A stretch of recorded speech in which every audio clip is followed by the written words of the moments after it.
Bonsoir les belles âmes, bonsoir les petites étoiles. Nous sommes connectés ce soir pour voir qui va avoir sa guidance d'énergie du mois d'octobre. Alors on y va, on regarde avec les petites cartes qui sont ici, on pioche et on est avec les amis lions.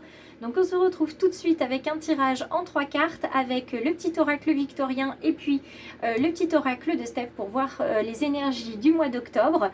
Et puis si vous souhaitez vous abonner, il suffira de cliquer à la fin de la vidéo, c'est gratuit et ça soutient la chaîne.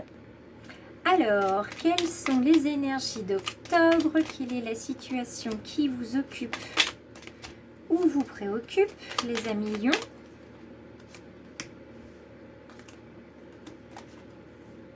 Quel est le conseil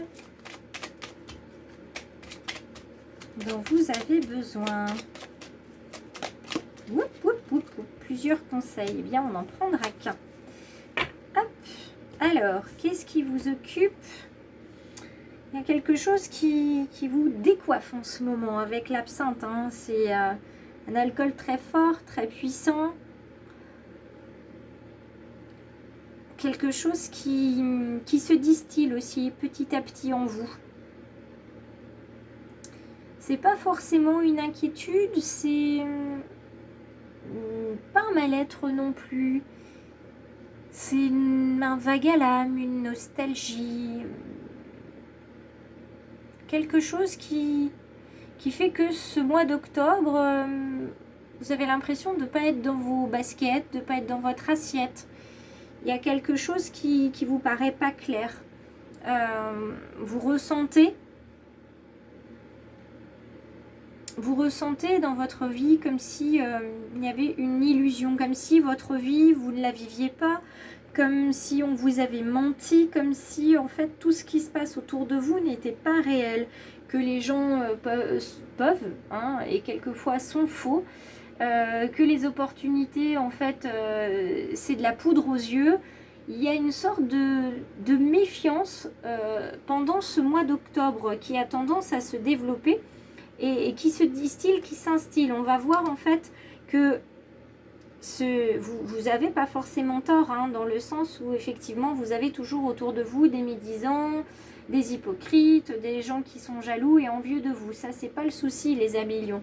Mais on vous demande en fait de bien faire la part des choses et d'étudier et d'expérimenter, de faire vos propres expériences et de ne pas forcément écouter les gens qui vont vous dire oh, méfie-toi d'un tel parce que lui il veut ta place, méfie-toi d'un tel parce que moi on m'a répété que... Voilà, faites-vous vos propres idées, faites-vous vos propres croyances. Là, la carte du savant, elle vous demande de vous faire votre opinion par expérience. Qu'est-ce que vous avez vécu? Comment ça vous a amené jusque-là? Qu'est-ce qui fait aussi que vous vous sentez méfiant? Et à partir de quand ça a commencé? Est-ce que c'est si ça continue petit à petit, est-ce que vous n'auriez pas dans votre entourage quelqu'un qui vous manipule et qui vous dit certaines choses de manière volontaire justement pour provoquer du... comment dire? Provoquer du doute et provoquer aussi du... comment dire? Qui cherche à vous déstabiliser en fait. Donc vraiment, prenez le temps d'expérimenter, d'observer, d'apprendre les choses. Et puis par conseil, on vous dit aussi de voir que tout ce que vous allez pouvoir faire en termes d'apprentissage, d'expérimentation, parce que ça va évoluer comme ça, grâce à tout ce que vous allez mettre en œuvre, ça va vous permettre d'y voir plus clair et de pouvoir aussi réaliser ce que vous avez envie de réaliser. Là, il y a une méfiance qui est instillée, qui est mise dans votre esprit de manière à ce que vous ne fassiez pas, vous ne réalisiez pas un de vos projets parce que ça met de l'ombre sur quelqu'un. Ce quelqu'un veut faire ce projet à votre place, veut vous le voler peut-être. En tout cas, cette personne veut être dans la lumière à votre place. Donc, il va trouver tous les moyens pour pouvoir en fait vous mettre de côté. Si vous doutez de vous, vous allez arrêter le projet et il aura gagné. D'accord?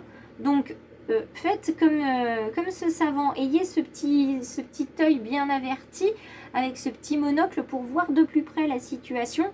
parce que ce serait vraiment dommage finalement de laisser de côté un très beau projet que vous avez créé, parce qu'on vous aurait induit en erreur. Voilà, c'est ça, induit en erreur. Soyez à l'écoute de vous-même, soyez à l'écoute de vos émotions, de vos ressentis. Vous allez le ressentir très vite, hein. Qui est cette personne, dans quel but elle fait ça, et comment vous allez pouvoir finalement très facilement, les amis lions, vous sortir de ce pétrin en fait. Il ne faut juste pas lui montrer que vous avez compris son jeu pour pouvoir vous en sortir la tête haute. Et surtout, soyez très reconnaissant envers l'univers de vous avoir apporté ce message aujourd'hui pour le mois d'octobre, parce que ça vous permettra finalement, à travers cette reconnaissance, déjà vous aurez appris tellement de choses sur vous et sur les autres que vous pourrez déjà être reconnaissant pour ça. Et puis ça va vous apporter aussi les bonnes personnes sur votre chemin qui vont là cette fois-ci vous soutenir dans votre projet, peut-être des sponsors, peut-être des mécènes, dans vos recherches probablement. Et puis ça va vous apporter aussi l'aide financière dont vous avez besoin sur vos recherches, et puis tout simplement d'être mieux entouré et mieux compris. En tout cas, c'est ce que je vous souhaite, les amis lions. Je vous embrasse et je vous retrouve le mois prochain.